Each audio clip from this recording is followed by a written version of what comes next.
साई मंदिरात फुलहार आणि प्रसाद नेण्यास मनाई करण्यात आली आहे। भारत पाक युद्धाच्या पार्श्वभूमीवर हा एक मोठा निर्णय घेतलाय। जिल्हा पोलीस अधीक्षकांकडून मंदिर परिसरात पाहणीही करण्यात आली। तर पुढील आदेशापर्यंत साई मंदिरात फुलहार प्रसाद नेण्यास मनाई आहे। साईबाबा संस्थान मुख्य कार्यकारी अधिकारी गोरक्ष गाडीलकर यांनी ही माहिती दिली आहे। दरम्यान सिद्धिविनायक मंदिरात आजपासून हार आणि नारळ अर्पण करण्यावर बंदी आहे। सुरक्षेच्या कारणास्तव मंदिर प्रशासनाने हा निर्णय घेतलाय।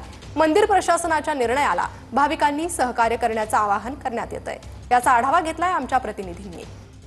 भारत पाकिस्तान युद्धाच्या पार्श्वभूमीवरती मुंबईतील सर्वच यंत्रणा सज्ज झाल्याचं आपल्याला पाहायला मिळतं आणि याच पार्श्वभूमीवरती सिद्धिविनायक न्यासाची बैठक पार पडली आणि या बैठकीमध्ये सिद्धिविनायक मंदिरात येणाऱ्या भाविक भक्तांनी हार नारळ घेऊन येऊ नये असा निर्णय जो आहे तो त्या बैठकीमध्ये घेण्यात आला।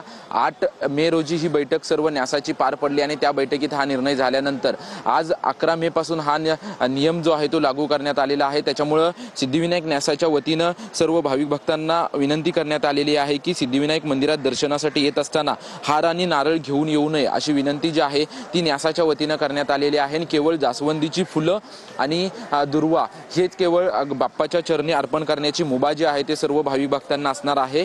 बैठकीमध्ये चर्चा करत असताना संपूर्ण धार्मिक स्थळ ही हाय अलर्टवर असल्याने हा निर्णय घेण्यात येत असल्याची माहिती जी आहे ती सिद्धिविनायक न्यासाच्या वतीने देण्यात आलेली आहे। कॅमेरामन सिद्धेश नाईकसह निवृत्ती बाबर, TV9 मराठी, मुंबई।